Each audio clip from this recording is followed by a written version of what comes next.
Capítulo 1. El Naamán y las tablillas.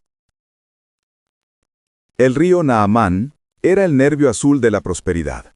Sus aguas frescas y veloces no solo regaban los fértiles campos costeros de Fenicia, sino que también eran el corazón social donde las mujeres venían a lavar, reír y compartir noticias. Entre el bullicio, un muchacho pequeño y silencioso, Aníbal, se mantenía apartado. Su rostro reflejaba una quietud inusual para su edad. Sus ojos oscuros parecían observar el mundo con un escepticismo precoz. Estaba ahí porque su madre lavaba, pero su resignación era una invitación al abuso.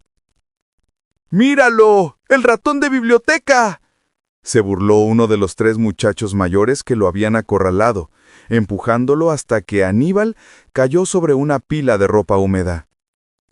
Aníbal ni siquiera protestó. No parecía importarle el dolor, ni la burla, ni lo existente. Pero antes de que el cabecilla pudiera soltar un segundo golpe, una sombra imponente cayó sobre el grupo. «¡Dejen eso! ¡Vayan a fastidiar a un burro!». Melkart era 1 año o 2 mayor que Aníbal, y su presencia era de una confianza radiante. A diferencia de Aníbal, que era silencio, Melkart era abierto. La fuerza de su sola mirada hizo que los agresores se dispersaran con murmullos. Melkart se agachó junto a Aníbal, extendiéndole una mano que se sintió cálida y firme. Aníbal se levantó sacudiéndose la arena. «Gracias», susurró Aníbal. «Mi mamá también viene a este río. Es un río de abundancia, ¿no crees? Por eso la gente de Baal lo cuida», dijo Melkart con una sonrisa sincera. «Ahora ven, ahorita vamos a ir a un lugar donde hay comida, donde nos van a tratar bien. Dile a tu mamá». Las madres de ambos se presentaron, 2 mujeres fenicias que se habían conocido en el acto de servir. Ahí, en la orilla del Naamán, nació una amistad que sería el ancla de sus vidas. El lugar al que Melkart los condujo era un patio modesto, la sede de una pequeña comunidad que bajo la fe a Baal alimentaba a los menos afortunados. Se sentaron sobre esteras con el aire lleno del aroma a pan fresco. Melkart, con la mano lista para tomar el primer trozo, se detuvo. «¿Saben qué?», dijo Melkart, su voz infantil resonando con la seriedad de un adulto. «Aquí estamos. Gracias a la vida y a Baal por estos alimentos que nos otorgas. Cuida a todos los seres queridos, que haya paz, amor y armonía, y que todo prospere. Amén». La madre de Aníbal, conmovida, le sonrió a la madre de Melkart. Aníbal, mientras masticaba el pan, decidió que si esa fe hacía que Melkart lo defendiera y lo invitara a un desayuno, quizás no era tan malo. Encontró en la fe de su amigo una lógica diferente, la lógica de la protección y la bondad. Semanas después, los muchachos eran inseparables, aunque sus intereses seguían distanciándose. Aníbal pasaba las mañanas observando los barcos y contando las provisiones que se cargaban. Melkart, por su parte, pasaba tiempo cerca del templo, fascinado por los escribas. Un día, Melkart estaba sentado en el suelo de tierra, luchando con una pesada tablilla de arcilla cubierta de marcas en forma de cuña. Sus ojos apenas podían descifrar el lenguaje cuneiforme, pero su intento era ferviente. «¿Y qué es eso? ¿Y para qué haces eso?», preguntó Aníbal, que se había acercado sin hacer ruido. Para él era solo barro seco rayado. Melkart levantó la tablilla con orgullo. «Es que en estas tablillas está inscrito, en un lenguaje, lo que el hombre quiere y necesita. Estoy aprendiendo los secretos de la palabra». Aníbal frunció el ceño. «¿Los secretos de la palabra?». «Sí, el conocimiento, Aníbal. Esto amplía más el entendimiento de la gente. El conocimiento te acerca a Baal. Es la lógica y la elección de conocimiento aplicado en la vida». Aníbal miró las marcas. La idea de que el conocimiento pudiera ser aplicado, y no solo teorizado, le resonó profundamente. La fe le era extraña, pero la lógica del poder de la escritura no. «¿Y yo también puedo aprender?», preguntó Aníbal por primera vez con un brillo de interés genuino. Melkart sonrió. Le dio un afectuoso golpe en el hombro. «Claro que sí, Aníbal. Acompáñame, eres mi amigo, mi hermano, y a lo mejor Baal te bendice. ¡Vamos! Capítulo 2. La lógica del trueno y el voto.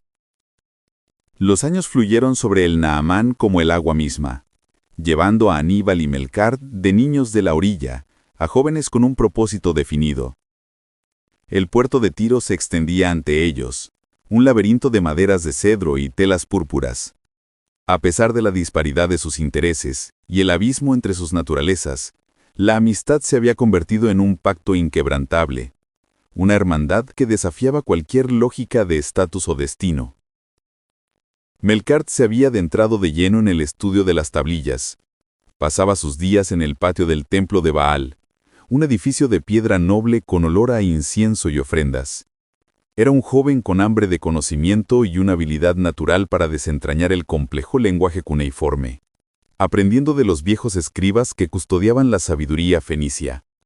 Melcart no solo memorizaba, él absorbía los textos que hablaban de la creación, la codificación de las leyes marítimas y la justicia que emanaba del poder de Baal, el dios del trueno y la lluvia. Mientras la mayoría de los muchachos de su edad se ejercitaban con el arco o negociaban mercancías menores, Melcart se preparaba para ser un faro espiritual, un mediador entre lo divino y la próspera vida terrenal. Su convicción se profundizaba con cada línea descifrada. Él leía para guiar, para administrar la luz y el orden. Aníbal, por su parte, era más lento con la escritura. El lenguaje cuneiforme le parecía enrevesado e ineficiente. Sus ojos, los ojos de un futuro mercader, preferían la claridad geométrica de las velas alineadas y la precisión innegable de una balanza comercial. Le costaba recordar los símbolos complejos que Melcart manejaba con tal facilidad. Pero la paciencia de su amigo era infinita. Melcart nunca lo criticó, solo lo guiaba con el mismo entusiasmo con el que él mismo aprendía los secretos del templo. Un día, mientras Aníbal luchaba por distinguir entre dos ideogramas que significaban impuesto y ofrenda, una distinción vital en Fenicia, Melcart le arrebató suavemente la tablilla. «Aníbal, mi hermano, deja el glifo por un momento», dijo Melcart, sonriendo con su habitual encanto. «Tienes que aprender esto también. Te dará el poder que el lenguaje no puede darte». Sacó un conjunto diferente de tablillas, más pequeñas y densas, que contenían líneas y círculos ordenados, la compleja numeración fenicia, esencial para el comercio a larga distancia. Si quieres ser un gran comerciante, Aníbal, tienes que dominar esto. Los números son la verdad pura, son mucho más importantes que cualquier otra cosa en tu negocio. Son la única forma de que crezcas y prosperes. Las palabras te ayudan a negociar y te hacen agradable a los oídos, pero los números te dicen, sin mentira, si ganas o si el mar te ha engañado. Aníbal se enderezó, por fin completamente interesado. Los números eran orden, eran contabilidad, eran la verdad inmutable que le permitía saber el precio exacto de la madera de cedro en un puerto extranjero o la ganancia neta de un viaje a Chipre. Esta sí era la lógica que él entendía. Melcart, con una facilidad pasmosa, le enseñó los métodos para llevar cuentas, medir volúmenes, calcular fletes e intereses. Aníbal prosperó en el dominio de la matemática pura del comercio con la misma rapidez que Melcart prosperaba en la teología. Después de la lección, Melcart volvió a su propia tablilla, con una mirada de seriedad renovada. «Por lo pronto, hay un camino que debo recorrer yo solo, Aníbal. Tengo que aprender más de Baal y profundizar en lo que es la conciencia y el amor a la vida y la naturaleza, lo que el dios del trueno enseña». Miró a su amigo con una intensidad que ya no era la de un muchacho. «Esa es mi convicción, Aníbal. Debo prepararme para poder guiar a la gente a la luz». Esta inquebrantable convicción de Melcart, sin embargo, no venía de la facilidad, sino de una profunda y doble tragedia. Melcart y su madre habían llegado del sur, escapando de una tierra de promesas rotas. Su padre, un marinero experimentado, había depositado todas sus esperanzas en las rutas comerciales. Pero el mar Mediterráneo, ese proveedor de Fenicia, lo había traicionado. Una tempestad, violenta y sin aviso, se tragó a su padre sin dejar rastro, dejando a Melcart y a su madre solos.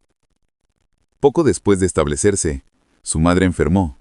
Tosía con una persistencia que le consumía el cuerpo día tras día, una dolencia que la arrastraba lentamente hacia la oscuridad. Melcar, todavía un niño, al inicio, no entendía la plaga, solo se aferraba a Baal con todas sus fuerzas, buscando consuelo y la respuesta. Recordaba las palabras de su madre en sus noches de fiebre, palabras que se convirtieron en el credo que lo sostuvo. Baal es el Señor, hijo mío. No juzgues a Baal por este dolor. Esto debe pasar siempre, porque todos vamos a ese reino prometido. Mot, el enemigo de Baal, la muerte, se ha encargado de meternos estos dolores para tentarnos. Pero es al enfrentar a Mot que ganamos el amor de Baal y el perdón. La enfermedad devoró a su madre, y Melcar la perdió a la temprana edad de 15 años. El dolor fue un desgarro. Pero donde la pérdida habría sembrado la duda en el corazón de Aníbal, en Melcar sembró una fe definitiva.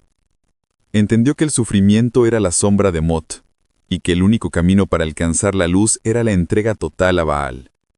El mundo pragmático de Aníbal, donde todo se podía contar y negociar, no tenía lugar para el dolor sin sentido.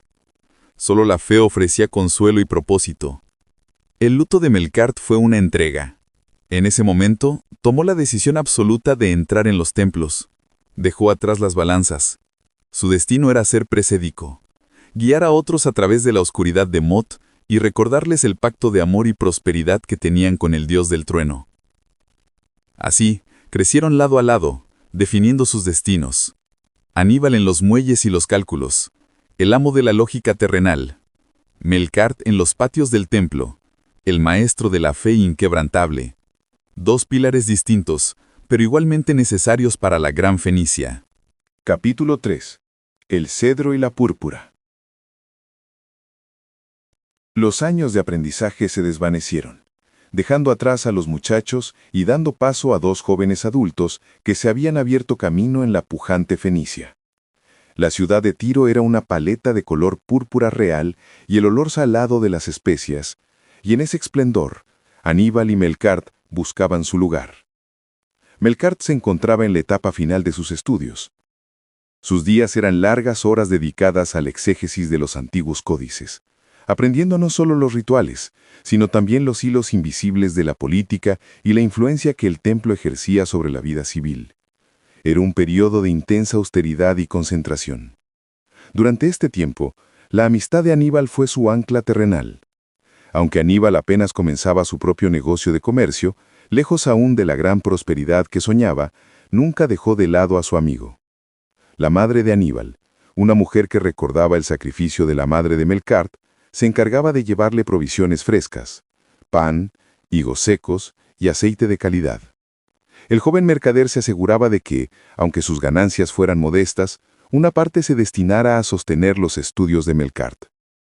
Melcar le correspondía con cartas a Aníbal, misivas llenas de una gratitud espiritual que resonaba con fuerza.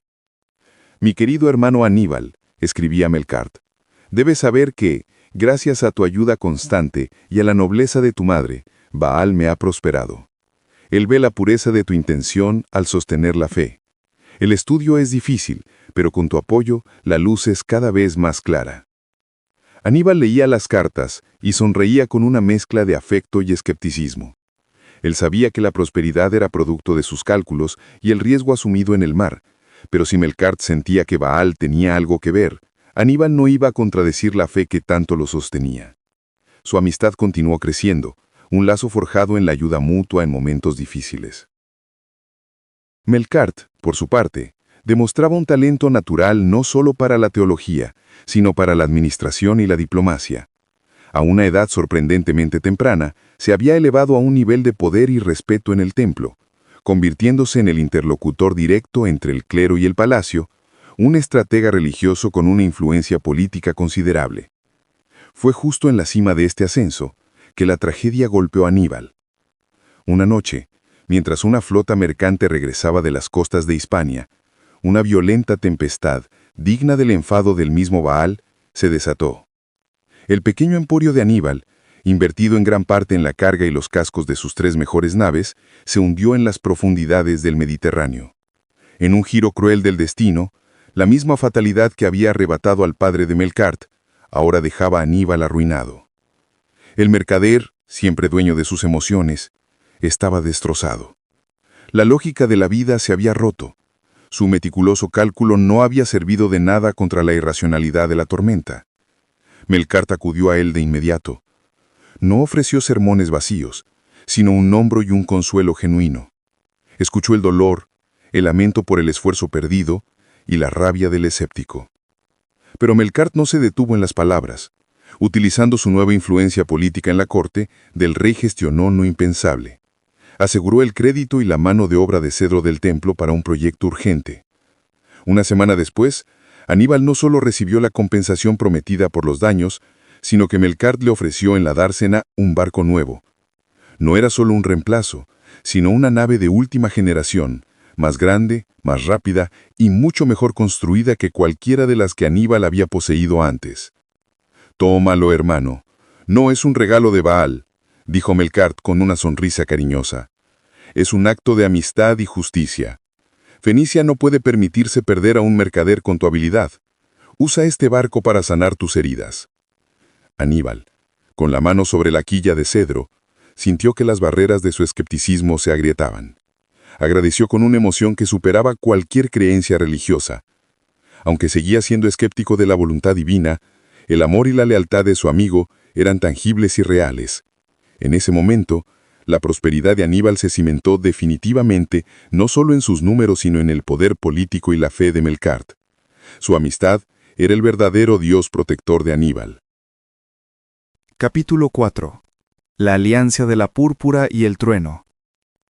La prosperidad de Aníbal crecía exponencialmente, no solo por su meticulosa habilidad con los números, sino por la influencia silenciosa de su amigo. A sus 29 años, Aníbal no era ya solo un hombre de cuentas, sino una figura respetada cuyos barcos de cedro navegaban bajo la protección implícita del clero. Melkart, por su parte, había superado la promesa de ser solo un sacerdote. Su mente brillante y su elocuencia lo habían convertido en una pieza irreemplazable en la corte del rey Edbaal, un monarca agradecido que valoraba más la paz comercial que la gloria militar. Sin embargo, en el lujoso palacio de Tiro, donde el púrpura real teñía cada alfombra y la plata brillaba en cada mesa, reinaba una sutil atmósfera de ansiedad. Fenicia era la joya del comercio, pero su riqueza era un imán para la codicia.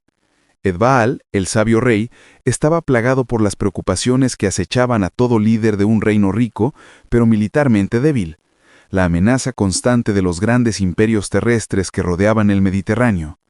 Tiro y Sidón eran vulnerables. El rey sentía el peligro, una sombra larga y fría que se cernía sobre los muelles. Fue en esta atmósfera de riqueza y miedo silencioso que llegó un visitante crucial y contrastante. El rey Acab de Israel arribó a Tiro. La recepción fue formal, envuelta en protocolos y ofrendas, pero la razón de la visita no era el intercambio de telas o metales preciosos, era la seguridad. El reino de Israel, aunque no era un imperio marítimo como Fenicia, poseía algo que Baal codiciaba desesperadamente, una potente estrategia militar, un ejército bien armado y la disciplina forjada en constantes conflictos terrestres contra sus propios vecinos. Acab, aunque joven, era un líder militar formidable y un aliado potencial. Edbaal, un rey que veía la política como la más compleja de las transacciones comerciales, detectó una oportunidad irrepetible. La solución que propuso fue audaz y cínica, una alianza matrimonial. Su hija, la princesa Jezabel, aún a una edad corta, era el activo político más valioso de Tiro.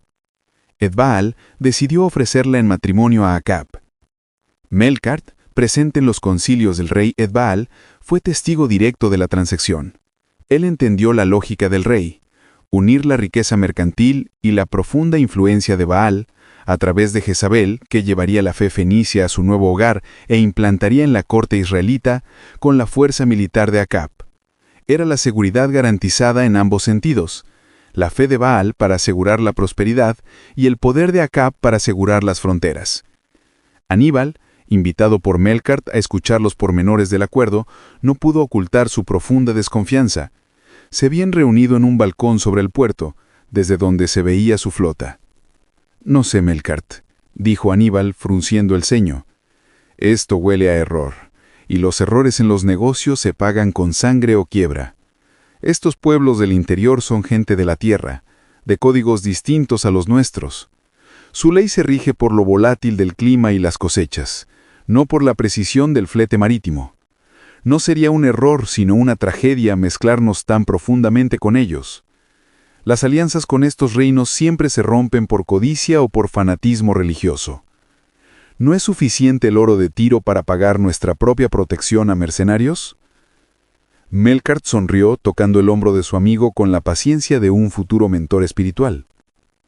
Aníbal, tu lógica es tan sólida como la quilla de cedro de tu barco, pero le falta memoria. No miras esta alianza con los reinos pobres y celosos del desierto. Mídela con el pasado. Melkart hizo una pausa dramática, sus ojos brillando con el conocimiento que había adquirido en el templo, que era la historia misma de Fenicia. Piensa en la época gloriosa de nuestros ancestros. Piensa en el gran rey Hiram de Tiro y el rey Salomón de Israel. Ellos negociaron en igualdad, comerciaron con conocimiento y profundo respeto mutuo. Hiram dio el cedro, nuestra superioridad marítima y la mano de obra especializada para el templo. Salomón proveyó la ruta terrestre, el acceso al interior y la seguridad contra los egipcios. Fue un pacto que hizo prosperar a ambos reinos como nunca antes. Aquello fue el cenit de nuestra civilización. Esta alianza con Acab, continuó Melkart, su voz llena de convicción, no es una rendición, es el reencuentro de esa prosperidad olvidada. Es una estrategia de protección superior a cualquier muro. El rey Edbaal está replicando la fórmula de Hiram, asegurar la continuidad de Fenicia con la fuerza militar que no poseemos. Esto es lo más factible, lo más lógico. Es el plan de Baal para asegurar que tus barcos y tus hijos puedan navegar con seguridad. Aníbal se quedó en silencio. La referencia histórica de Melkart era irrefutable. Era un argumento basado en la evidencia del pasado, una lógica que él, el hombre de los números, tenía que aceptar. Si la cooperación había funcionado antes para alcanzar el cenit de ambas culturas, podría funcionar de nuevo. La desconfianza se disipó, reemplazada por la admiración por la estrategia de Edbaal. La alianza se selló con pompa y esplendor. La princesa Jezabel partió hacia Israel con un séquito de nobles fenicios, llevando consigo los símbolos de Baal y la cultura de Tiro. El objetivo del rey Edbaal era blindar a Fenicia de los grandes imperios. El reino, ahora bajo esta unión, parecía invulnerable. La prosperidad floreció como nunca. Aníbal se expandió, y Melkart, como sacerdote de la fe que ahora era exportada a Israel y consejero del rey, se alzó a la cúspide del poder político. Los dos amigos se encontraban en la cúspide de su era dorada, sin sospechar que esta misma alianza, forjada en la lógica de la protección y la memoria histórica, sembraría la semilla de la más violenta intolerancia. Capítulo 5. El profeta en la puerta y la sombra del Tofet. La unión entre el rey Acab de Israel y la princesa Jezabel de Fenicia fue el cenit de la diplomacia fenicia, un tratado económico, militar y religioso sin precedentes que redefinió el equilibrio de poder en la región de Levante. La boda real se celebró con una opulencia inaudita, demostrando la vasta riqueza y el poder cultural de Tiro.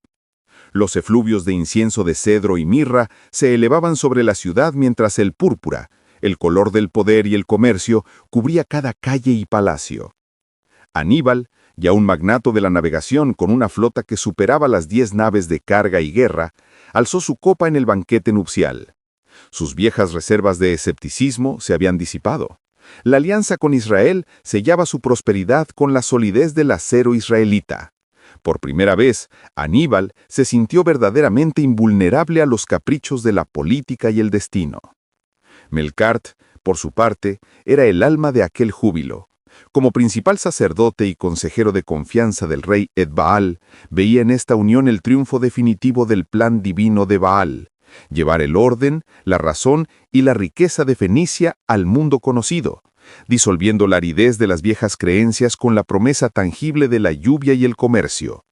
Creía firmemente que la fe fenicia era la clave para una civilización superior. Antes de que la reina Jezabel partiera hacia Samaria, la capital de Israel, ella orquestó el movimiento que cambiaría para siempre el panorama espiritual del reino. Consciente de que la fe era larga masa que mantendría unida la alianza, solicitó a su padre un convoy monumental. Requirió 450 sacerdotes de Baal destinados a administrar los nuevos templos y a educar a la nobleza israelita en las doctrinas de la prosperidad, y 400 sacerdotes de Astarté, la diosa de la fertilidad, el amor y la guerra. La inclusión de Astarté era una jugada maestra de Jezabel. Astarté antagonizaba y a la vez reforzaba la fe en Baal, el dios del trueno, al ofrecer el equilibrio del principio femenino. Ella era la pequeña apertura a la tolerancia femenina que Jezabel requería para justificar su propio poder y no someterse a la estructura puramente masculina que dominaba la región. Si Baal proveía la soberanía y la fuerza, Astarté proveía el equilibrio de la vida, el nacimiento y la prosperidad tangible, legitimando la autoridad de la reina. Baal aceptó, entendiendo la sutileza política de su hija. Melkart, al frente de la inmensa organización logística, vio en ello la expansión natural y triunfal de la verdad fenicia. El convoy partió. La caravana, un río púrpura y dorado con 850 religiosos, inciensos exóticos quemándose y carrozas que llevaban ídolos tallados en el preciado cedro del Líbano, se adentró en las colinas más secas de Israel. Mientras el triunfo fenicio se consolidaba en el extranjero, la vida personal de Aníbal fue golpeada por la irracionalidad del destino, aquello que él, el hombre de los números, más odiaba. Poco después del matrimonio real, Aníbal, a sus 29 años, había tomado por esposa a una mujer de la nobleza mercantil de Tiro. Su matrimonio fue una fusión de fortunas, buscando cimentar su dinastía con la misma lógica de prosperidad que guiaba sus barcos. Tuvieron un hijo, un varón, heredero de la flota y del futuro imperio comercial. Pero la alegría fue efímera y brutalmente cortada. El niño falleció a pocos días de nacer, o quizás nació sin aliento, un pequeño cuerpo frío que no podía ser mitigado ni por el oro ni por los tratados militares. El magnate, el hombre que controlaba el mar y el comercio, no podía controlar la vida de su propio hijo. Aníbal se hundió en una tristeza profunda, una angustia desconfiada, incapaz de procesar el dolor con su lógica mercantilista. Acudió a Melkart, el único hombre cuya fe él respetaba, buscando un consuelo que no fuera la negación. «No pido plegarias vacías ni palabras bonitas, Melkart», le dijo Aníbal con la voz ahogada. «Pido un lugar, algo sagrado que le dé sentido a esto que no tiene número ni razón. Es mi primer hijo, y su muerte es una quiebra en mi alma». Melkart, dejando de lado sus deberes en el templo y su propia ambición, abrazó a su amigo. La compasión que no podía ofrecer a la gente común, la dedicó a Aníbal. «Hay un lugar, hermano, un recinto ancestral y profundamente sagrado. Lo presentaremos a Baal y a Astarté antes de llevarlo al descanso final», le aseguró Melkart. «El niño no se irá sin la bendición de nuestra madre». Melkart se refería al Tofet, un espacio de gran antigüedad a las afueras de Tiro. Contrario a las leyendas de los pueblos enemigos, el Tofet, para los fenicios, no era un lugar de sacrificio deliberado, sino un santuario venerado para recibir y sanar el alma de los niños nacidos muertos o fallecidos en la infancia. Para Melkart y la fe fenicia, este rito era de transición y purificación, una forma de asegurar que la breve vida del niño era custodiada por Baal y Astarté, y que el espíritu regresaría al ciclo de la vida con la promesa de la renovación. Era un acto de profunda piedad. Melkart mismo dirigió la ceremonia íntima bajo la luz de las estrellas, honrando la breve existencia del niño ante la presencia simbólica de la diosa. El rito de consuelo, aunque no restauró la vida, ofreció a Aníbal el único bálsamo que su razón no podía darle, el apoyo incondicional y la fe compasiva de su amigo. El acto reafirmó, en la mayor de las penas, la unión inquebrantable entre el sacerdote y el mercader. Melkart le había dado consuelo cuando su lógica falló, obligándolo a reconocer que, aún el hombre más pragmático, a veces necesita la protección y el ritual de lo sagrado para sanar. Mientras Aníbal lidiaba con el dolor personal en Tiro, en Israel, la doctrina de Baal y Astarté continuaba ganando terreno. La nobleza y las clases mercantes la aceptaban de buen agrado, viendo en la prosperidad fenicia una promesa de una vida más fácil, liberada de la austera exigencia de sus antiguas leyes. Con el tiempo y el apoyo incondicional de la corona, los israelitas fueron cambiando su corazón. La nueva fe venía de la mano de la liberación social y el poder político.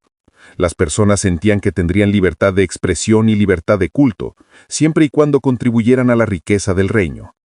Empezaron a olvidar las enseñanzas de sus profetas, seducidos por la riqueza, la permisividad y la influencia. El lento pero constante abandono de su identidad ancestral se convirtió en una política de Estado. Se construyeron nuevos templos, se impusieron nuevos ritos y el olor del incienso fenicio ahogó el recuerdo de la simplicidad del pasado. Fue en medio de esta paz comprada con oro y ejércitos que la discordia se hizo visible. Un mediodía, mientras la reina Jezabel y el rey Acab recibían a delegados extranjeros en el gran patio de Samaria, un hombre irrumpió en la escena.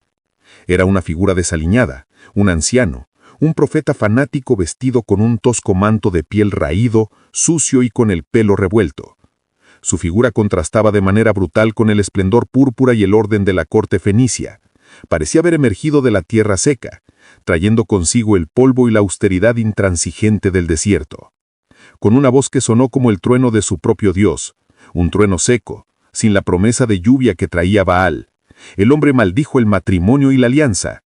Clamó contra la idolatría, la prostitución de la fe de Israel y la destrucción que la reina Jezabel había traído a su tierra, advirtiendo sobre un juicio inminente. El pánico se apoderó de los cortesanos, pero la reina Jezabel se mantuvo imperturbable. Su mirada era fría, de desprecio intelectual. Ahora cómoda en su poder y respaldada por la seguridad militar y el vasto séquito de sacerdotes fenicios, simplemente la miró con una calma que rayaba en el desprecio. «Que este malo grite lo que quiera», le susurró Jezabel a Acab, con la elegancia y la desestimación implícita de la gran Tiro. «Cada quien tiene derecho a creer lo que quiera y a tener su propia libertad de expresión. Mi reino y el tuyo están unidos en la prosperidad y la razón. Seguiremos en esa senda sin importar cuánto ladre un perro en la puerta del palacio. Es la tolerancia la que nos permite ignorar la barbarie». El profeta fue expulsado con brusquedad, su voz acallada por los guardias antes de que pudiera completar su amenaza. La reina lo ignoró, segura de que su política de tolerancia y prosperidad había ganado.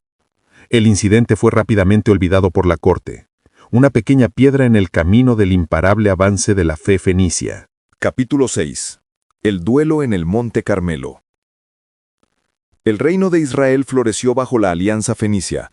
Los barcos de Aníbal, navegando con la precisión de la balanza, traían maderas preciosas, estaño y esclavos, llenando las arcas reales y las mesas de la nobleza con manjares que antes solo se soñaban. Jezabel, ahora cómoda con el poder que le daba su linaje y la fe de Baal, gobernaba con la firmeza de Tiro. Mientras ella y Acab prosperaban e incluso concebían hijos que asegurarían la dinastía, el pueblo israelita se sumergía cada vez más en la filosofía fenicia. La fe de Baal y Astarte no era una imposición brutal, sino una seducción basada en la lógica y el bienestar. El sacerdocio fenicio predicaba la razón, la tolerancia cultural y la alegría de la vida sin la pesada carga de la culpa ancestral. Hartos de las restricciones, los israelitas se sentían atraídos por una fe que no les hacía sentirse culpables por las alegrías sencillas, como hacer el amor o disfrutar de la riqueza ganada. La mayoría se fue separando de la fe de Yahvé, a la que veían como una imposición opresiva. La sombra sobre la viña. En medio de la opulencia, el rey Acab desarrolló una obsesión fútil: las tierras de Nabot de Jezreel. Su viña, contigua al palacio real, era el sitio perfecto para establecer un huerto personal.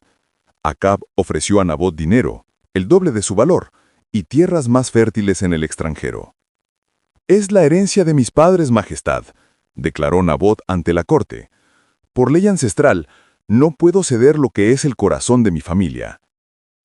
Acab se retiró a su palacio, consumido por la humillación de ver su voluntad real frustrada por un simple campesino. Jezabel, al enterarse, se indignó por la debilidad de su esposo y se hizo cargo. Con la frialdad judicial de una reina de Tiro, usó testigos falsos y la ley fenicia para acusar a Nabot de blasfemia contra Baal y el rey. Nabot fue lapidado de inmediato. La viña fue confiscada. Fue entonces, en el cenit de su impunidad, que el profeta Elías irrumpió de nuevo. Su voz, que antes era solo el ladrido de un perro en la puerta, ahora era el anuncio de un juicio implacable. Se presentó ante el rey y la reina sobre la tierra recién ensangrentada y maldijo su acción. Acab, has vendido tu alma para hacer el mal, y tu sangre y la de tu esposa pagarán por esta injusticia. En el lugar donde los perros lamieron la sangre de Nabot, los perros lamerán tu sangre. Rugió, mirando a Jezabel. Y a ti, Jezabel, el juicio será aún más terrible. Los perros comerán tu carne junto al muro de Jezreel. La profecía fue el punto de no retorno. Los guardias se abalanzaron, pero Elías desapareció en el desierto, dejando a la corte temblando entre el miedo y el desprecio. La reacción química del fanático. Elías, solo y airado, veía cómo su fe se desvanecía en la lógica fenicia. Él era el único que creía de verdad. Buscó un medio que superara la razón, un milagro físico, tangible, que no pudiera ser explicado por el comercio o la diplomacia. Había estado experimentando con aceites volátiles y resinas, buscando un método para calentar agua para sus austeras comidas. En un momento de iluminación desesperada, descubrió que una mezcla rica en aceites, ceniza y ciertas sales no solo era combustible, sino que, saturada con agua, el líquido servía como un mero catalizador para un efecto aún más explosivo. El fanático profeta había encontrado una prueba de fuego, un truco químico para combatir la lógica de Baal. Elías lanzó el desafío definitivo, un duelo en el Monte Carmelo. Reunió a todo el pueblo de Israel y a los 850 sacerdotes, 450 de Baal y 400 de Astarté, proponiendo una prueba. El Dios que respondiera con fuego, ese sería el verdadero. Melcart, el jefe de los sacerdotes, aceptó el desafío con la arrogancia que le daba su fe. Construyeron un altar. Durante horas, los 850 sacerdotes con sus ricos ropajes y sus movimientos extáticos danzaron en un frenesí. Sus gritos se hicieron desesperados y sus cuerpos se convirtieron en un sacrificio sangriento, rasgándose la piel con lanzas rituales. Pasó el mediodía, pasó la tarde. El altar de Baal permaneció en silencio, inerte ante la razón y el dolor. El fuego desciende. Llegó el turno de Elías. Primero, humilló a Melcart y a los sacerdotes. Construyó su altar, y luego, en un acto deliberado de teatralidad y trampa, ordenó que se echara una cantidad inmensa de agua sobre la leña. 3 veces repitió la acción, llenando la zanja alrededor del altar.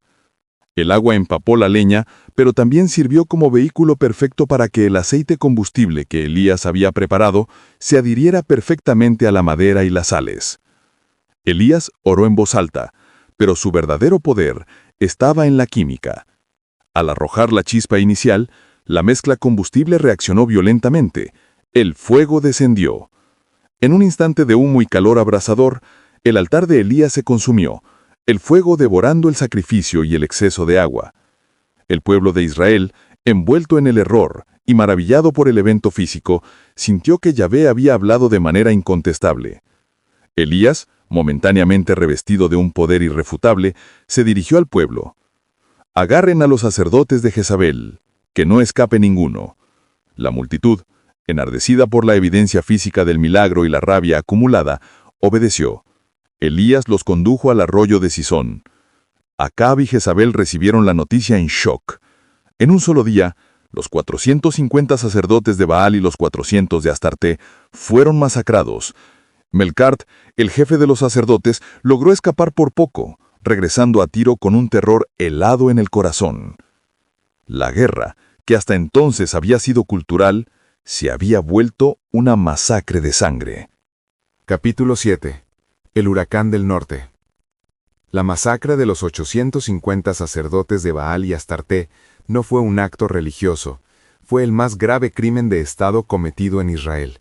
Para Jezabel, la aniquilación de toda la jerarquía fenicia en su reino no podía quedar impune. Su furia no era solo la de una creyente, sino la de una gobernante y princesa de Tiro que había sido humillada. Envió un mensaje a Elías. Que los dioses me castiguen si mañana a esta hora no hago contigo como hiciste con ellos. Elías huyó al desierto, roto y solo. convencido de que su triunfo había sido inútil. La eliminación de la cúpula sacerdotal dejó a Israel en un vacío de poder cultural. Elías había cortado el nexo con Tiro, pero no había ofrecido una alternativa pragmática. El celo por Yahvé era una herramienta de destrucción, no de construcción. El rey Acab, debilitado y humillado, fue incapaz de restaurar el orden. La paz fenicia, basada en la razón y la prosperidad comercial, se desvanecía. El mandato de la espada. La verdadera respuesta a la masacre no vino de Tiro sino del interior. En Ramot de Galaad, en medio de la guerra contra los arameos, un discípulo del profeta Eliseo, sucesor de Elías, irrumpió en el campamento militar. Su objetivo era un comandante del ejército, un hombre conocido por su conducción temeraria y su lealtad brutal. Jehú. El joven profeta ungió a Jehú en secreto, dándole un mandato divino. Jehová te ha ungido por rey sobre Israel. Tú destruirás la casa de Acab, para que yo vengue la sangre de mis siervos, los profetas, de mano de Jezabel. Jehú, con la certeza de que su ambición coincidía con la voluntad celestial, regresó a Jezreel con la velocidad de un rayo. Los soldados que veían en él la firmeza que Acab y su hijo Joram ya no poseían, lo aclamaron como rey. La rebelión fue rápida y brutal. Al llegar a Jezreel, Joram, el rey de Israel, y su pariente Ocosías, rey de Judá, salieron a su encuentro, sin saber de la traición. Jehú no dudó. Con un arco, tensó una flecha y atravesó a Joram por la espalda, cumpliendo la profecía de Elías sobre la viña de Nabot. Ocosías, que intentó huir, también fue ejecutado. La dinastía de Acab se desmoronaba en el campo de batalla. La paz fenicia, basada en la razón y la prosperidad comercial, se desvanecía. El encuentro final y la profecía cumplida. El clímax de la purga llegó a Jezreel. Cuando Jehú entró en la ciudad, Jezabel, ahora una anciana, pero aún poseedora de una voluntad indomable, se preparó para morir.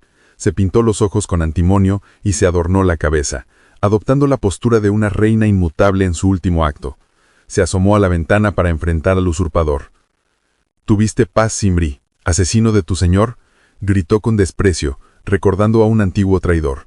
Jehú ignoró la burla. Alzó la vista y gritó a los eunucos de la reina. «¿Quién está de mi parte? ¿Quién?». 2 o 3 eunucos, temiendo al nuevo poder, la traicionaron sin dudar. Cumpliendo órdenes de Jehú, la arrojaron desde la ventana.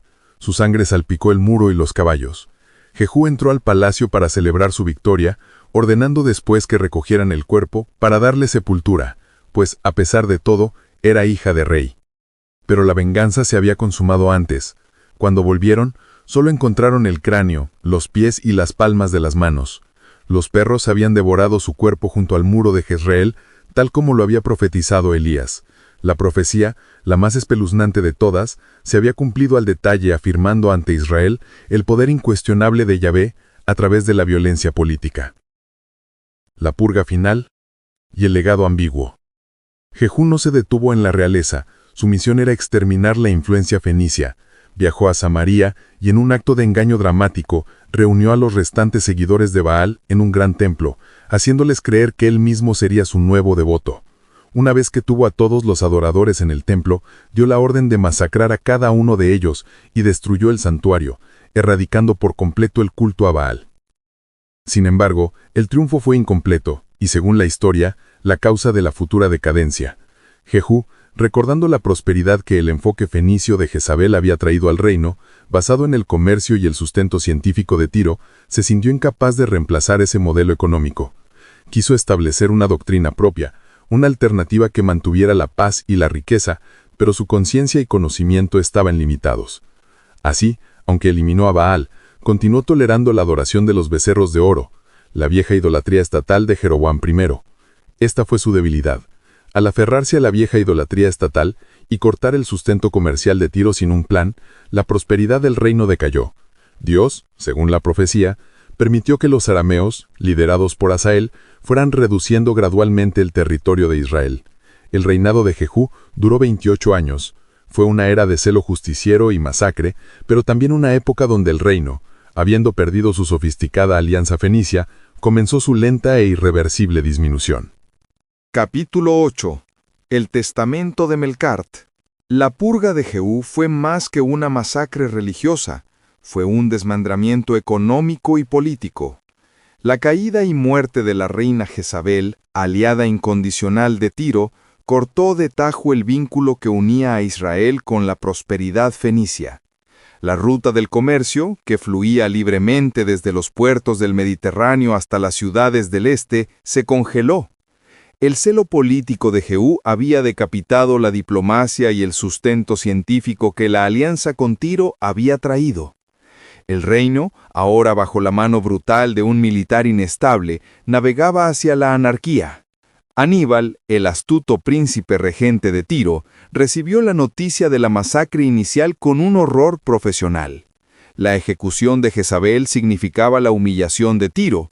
Su deber político era la defensa del honor de la reina fenicia y de la alianza comercial, pero atacar a un rey ungido por un profeta de Yahvé era una acción peligrosa que requería paciencia y justificación. Sabiendo que los pocos sacerdotes y dignatarios fenicios que quedaban en Israel representaban los ojos y oídos de Tiro, Jehú concibió una estratagema maestra para eliminarlos a todos en un solo momento. El huracán del norte no quería dejar cabos sueltos ni testigos que pudieran clamar venganza en el extranjero. Su objetivo final era la erradicación total de la influencia fenicia, garantizando que su nuevo y puritano reino no fuera molestado por las sofisticadas redes comerciales de Tiro. La ingenuidad del gran sacerdote. Fue en ese clima de terror y confusión que Melcart, el gran sacerdote, amigo de la infancia y confidente de Aníbal, regresó a Samaria. Melcart no regresó por un fervor fanático, sino por un deber moral. Su misión era evaluar la situación, intentar negociar una tregua y, lo más importante, salvar a los últimos devotos fenicios que habían quedado atrapados. Era un hombre de profundas convicciones en el poder de la razón y la diplomacia. Su fe en la coexistencia pacífica entre los pueblos lo hacía peligrosamente ingenuo. Melcart creía que el comercio, la prosperidad y la lógica fenicia eran argumentos más fuertes que cualquier espada. Jehú, un maestro en la lectura de debilidades humanas, se enteró de la presencia de Melcart y movió sus piezas con teatralidad. Fingió un arrepentimiento dramático ante los pocos emisarios sobrevivientes. Se quejó de la locura del celo, haciendo creer que se había equivocado al perseguir a Baal, y que para ganarse el favor del pueblo y restaurar la riqueza, iba a celebrar el más grande festival que Baal jamás había visto. El engaño era convincente porque se dirigía a la vanidad fenicia. Jehú se presentó como un rey inestable que, tras su error, imploraba la ayuda de Tiro para recuperar la prosperidad perdida. Melcart dudó. Desde Tiro, Aníbal le había advertido vehementemente: «No confíes en la palabra de un hombre que ha asesinado a una reina aliada, a sus parientes y a 1 millar de sacerdotes en menos de una semana. Regresa, Melcart. Este no es un tiempo para la diplomacia, sino para la prudencia». Su acto fue político, no religioso. Pero Melcart, obstinado en su creencia de que su presencia evitaría más derramamiento de sangre y que el destino de Baal prevalecería, decidió asistir para proteger a los suyos, convencido de que su sacrificio personal, si la traición se consumaba, garantizaría el honor de Tiro. El pacto del testamento. La víspera del supuesto festival, mientras los soldados de Jehú preparaban el templo de Baal en Samaria, quitando cualquier símbolo de Yahvé para hacerlo inmune a la purga de los devotos de Baal, Melcart sintió que la certeza de la muerte lo abrazaba. Las palabras de Aníbal resonaban en el silencio de su habitación. Se sentó y a la luz de una lámpara de aceite redactó su última voluntad. No era solo una carta, era un manifiesto y un testamento. En la misiva, Melcart expresaba su temor de ser traicionado, explicando que, si la carta llegaba a Tiro y él no regresaba, sería la prueba definitiva de la perfidia de Jehú. Lo instaba a Aníbal a tomar todas mis riquezas, mis títulos de propiedad, mis flotas de comercio y el oro guardado en Sidón. Úsalos, hermano, para la causa del reino. No es una venganza de Baal, sino una necesidad de Tiro. No dejes que el fanatismo del norte nos doblegue. La paz ha terminado. Era una jugada maestra de Melkart. Al transferir su vasta fortuna y propiedades directamente a Aníbal, se aseguraba de que la guerra no solo tendría justificación moral, sino también el capital financiero inmediato para iniciarse, sin tener que someter el plan a los tediosos debates del Consejo de Ancianos de Tiro. El testamento era un arma. Entregó la carta a su mensajero más leal con instrucciones precisas. Si él no salía del templo antes del anochecer, cabalgara a Tiro sin detenerse, y que el sello roto de esa carta significaría una declaración de guerra. El santuario sangriento. El día del festival llegó con un sol abrasador. Yehú se aseguró de que no quedara ni un solo adorador de Yahvé dentro del templo, ordenando a sus hombres que solo vistieran las ropas ceremoniales de Baal, quienes fueran verdaderos devotos. Cientos de seguidores de Baal, junto a Melkart y los últimos dignatarios fenicios, llenaron el gran santuario.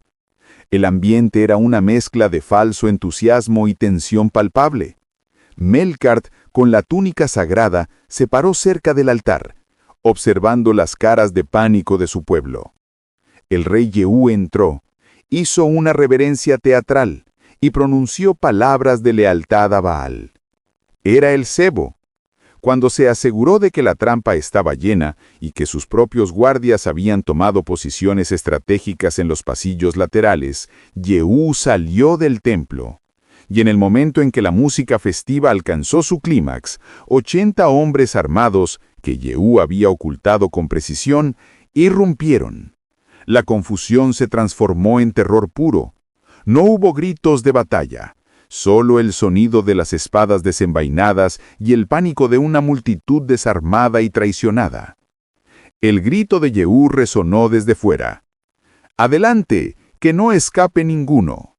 Fue una carnicería total. La fe de Melkart en la diplomacia murió antes que su cuerpo. Cayó junto al altar, su sangre manchando las piedras frías del santuario. El último testigo de la influencia fenicia en Israel. El templo de Baal, el orgullo de la alianza, fue destruido por Yehú y sus hombres, convirtiéndolo en un lugar de inmundicia para que nunca más pudiera ser usado. El mensajero de Melkart, viendo el humo y escuchando los gritos, se puso en camino hacia Tiro. La carta, el testamento y la prueba del crimen de Estado estaban en ruta. El huracán del norte no solo había roto la alianza, masacrado a su pueblo y ejecutado a su amigo, sino que le había dado a Aníbal, el astuto estratega fenicio, la justificación moral y los recursos para iniciar una venganza implacable. Capítulo 9. El abrazo de la furia. El palacio real de Tiro estaba envuelto en una tensión casi insoportable. Un silencio de espera que era más ruidoso que cualquier tormenta en el puerto. Aníbal, el príncipe regente y primer comerciante del reino, se había transformado. La barba pulcra y los ojos penetrantes seguían ahí, pero la mente calculadora estaba paralizada, forzada a la inacción. La noticia de la masacre de los sacerdotes y la ejecución pública de la reina Jezabel, la pieza central de la alianza con Israel, lo había obligado a la prudencia más extrema. Tiro, el reino de la razón y el comercio, no podía permitirse una guerra religiosa impulsiva. Necesitaba una venganza estratégica y perfectamente justificada ante el Consejo de Ancianos y el mundo. Su dolor personal por Melkart estaba encapsulado bajo una armadura de deber, una muralla fenicia de estoicismo. Aníbal se movía por palacio como un espectro, esperando la confirmación final, la ratificación de que la jugada despiadada de Jehú había destruido irreversiblemente la alianza comercial y cultural de décadas. Su esposa, Lilith, una mujer tranquila y sabia de la nobleza chipriota, era su único punto de anclaje. Ella era la única que podía descifrar la tempestad contenida detrás de su mirada. El sello roto y la voz interior. El sol aún no había tocado el mar cuando un mensajero exhausto, cubierto de polvo y con la ropa rasgada por días de cabalgar sin descanso, irrumpió en la tranquilidad del palacio. El hombre apenas podía respirar mientras entregaba un pergamino sellado. La cera no era el rojo real, sino un marfil especial, marcado con un discretísimo emblema grabado en un anillo que solo 2 personas en el mundo poseían: el sello de Melkart. Aníbal sintió un escalofrío helado, una oleada de frío que superó su estoicismo. Era un presagio, la prueba tangible de que el mundo que él y Melcarat habían soñado, un mundo de prosperidad regido por la lógica de Baal, se había desvanecido. Tomó la carta y rompió el sello con manos temblorosas, un acto de violación a una promesa tácita. Al desdoblar el pergamino, reconoció la caligrafía clara y firme de su amigo, pero su corazón, por lo general una fortaleza de lógica, se hundió. El mensajero, tras recuperar el aliento, confirmó los peores miedos con detalles gráficos, la farsa de Jehú, la congregación de todos los devotos fenicios en el gran templo y la brutal matanza final en Samaria. La voz del mensajero se quebró al describir a Melcarat cayendo junto al altar de Baal. Pero Aníbal ya no escuchaba la voz temblorosa del siervo. Sus ojos estaban fijos en las líneas finales del pergamino, donde Melcarat ya hablaba por última vez, no como sacerdote o príncipe, sino como el amigo con el que había crecido. Las formalidades habían desaparecido, dejando solo la certeza del amor fraternal forjado desde la infancia en las escuelas del templo. Una cascada de recuerdos inundó su mente, un diluvio que superó todas sus defensas. Recordó tardes en los muelles, Melcarat citando a filósofos antiguos mientras Aníbal calculaba las ganancias de la última carga de estaño. Melcarat siempre fue la brújula moral, Aníbal la quilla pragmática. Recordó la última cena donde él había rogado a Melcarat que no fuera a Israel. «Tu fe en la razón te cegará ante la barbarie», le había advertido Aníbal. Y Melcarat había respondido con la serenidad de un mártir. «La barbarie solo gana si la razón se retira, Aníbal. Debo ir por los nuestros». Ahora, esa voz resonaba en sus oídos con la familiaridad de un eco perdido. «Si esto te llega, Aníbal, la traición es completa. Sé prudente pero no cobarde. Las riquezas son tuyas. Úsalas para defender a los nuestros y no dejes que el fanatismo del norte nos doblegue. Que Baal te guarde. Te quiero, hermano». El pergamino se arrugó en su mano mientras las lágrimas, que raras veces permitía en 20 años de vida pública, se abrieron paso por su rostro endurecido. El dolor era más que la pérdida de un amigo, era la pérdida de la voz de su conciencia, el último vestigio de idealismo en el reino de Tiro. Su duelo no era solo por la vida de Melcarat, sino por el fin de una era de paz. La transformación del estratega. Lilith, su esposa, se acertó. Había estado observando desde la puerta, su rostro marcado por una pena silenciosa. Sin decir una palabra lo abrazó, sosteniendo su cabeza contra su hombro. Ella no intentó detener el torrente de dolor, sino que le dio un lugar seguro para liberarlo. Había visto la desesperación pura en los ojos del hombre más fuerte del reino. Él se aferró a ella, permitiendo que el torrente de dolor se liberara, llorando por Melcarat, por la paz perdida, por la humillación infligida a la reina fenicia Jezabel y a todo el prestigio de Tiro. Cuando el llanto cesó, el agotamiento dio paso a una calma aterradora. Aníbal se apartó. Ya no había tristeza ni desesperación, sino una resolución fría, metálica e inmortal. Sus ojos, enrojecidos pero claros, ya solo veían números, rutas marítimas y el mapa de Israel. «Esto no quedará así», dijo con una voz baja y áspera, volviendo a ser el príncipe estratega. «Esto no es un simple regicidio, ni una purga religiosa. Es la masacre de un emisario diplomático de Tiro, la declaración de guerra más flagrante que podríamos haber imaginado. Es un ataque contra nuestra ley, contra nuestra sangre y contra nuestro honor. Han pisoteado nuestro orgullo, Lilith, y mi amigo murió por la estupidez de su fe en la bondad humana». El testamento de Melcarat, esa fortuna inmensa proveniente de la principal línea de incienso y especias del templo, no solo le dio a Aníbal la justificación moral y el combustible emocional, le dio la solución práctica. Aníbal no tendría que enfrentar el tedioso y lento debate del Consejo de Ancianos para movilizar recursos. Melcarat había financiado su propia venganza. En ese instante, Aníbal se puso de pie. El duelo había terminado. La estrategia comenzaba. Lilith, llama al jefe de los constructores navales. Ordena triplicar la producción de los astilleros del norte, que se concentren en las galeras de guerra más rápidas con el calado más superficial para poder navegar los ríos de la costa. Después, envía mensajeros a nuestros aliados cretenses y chipriotas. No pediremos ayuda. compraremos el ejército mercenario más formidable que hayan visto en una década. El plan de Aníbal ya no era castigar. Era un asedio lento, metódico y humillante. No atacaría Samaria, la capital protegida, sino la fuente de vida de Israel. Juró vengar a su mejor amigo y restaurar el honor de su ciudad, transformando la pena en la arma más fría y brutal que Tiro jamás había blandido. La guerra, financiada por el sacrificio de Melkart, estaba a punto de comenzar. Capítulo 10. La guerra de sombra y la lógica de Canaán. El sol de Tiro se alzaba sobre el Mediterráneo, pero, para Aníbal, la luz no disipaba la oscuridad del luto. Tras el torrente de dolor por la muerte de Melkart, su mente de estratega había regresado al control, fría y despiadada. Ahora se encontraba en la sala de mapas, no en la sala de guerra, una distinción crucial que marcaba el tono de su venganza.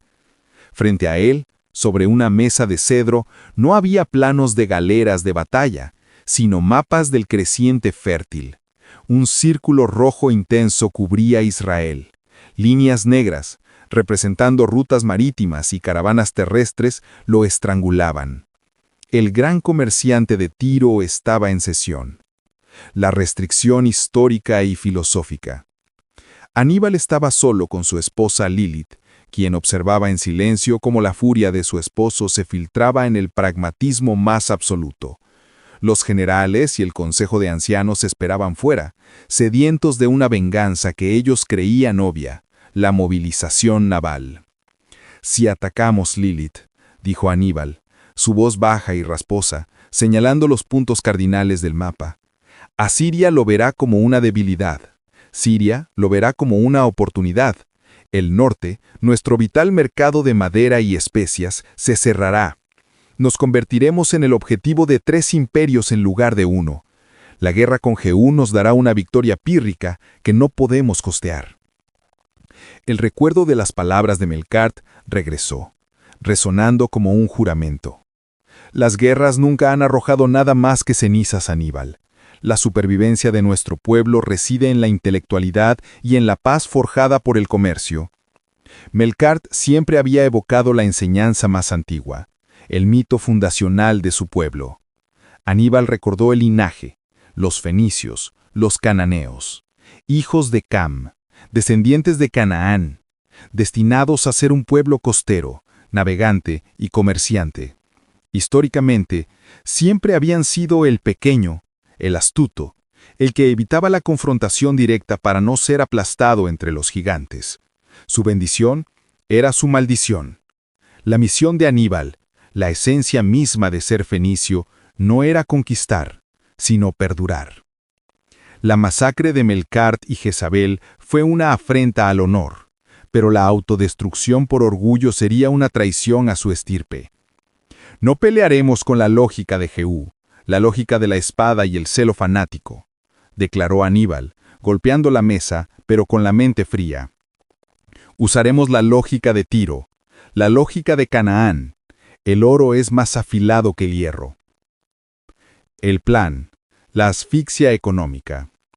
La fortuna de Melkart se convirtió en la caja negra de la venganza. Aníbal no la usó para construir galeras de batalla, sino para desmantelar la economía de Israel ladrillo a ladrillo.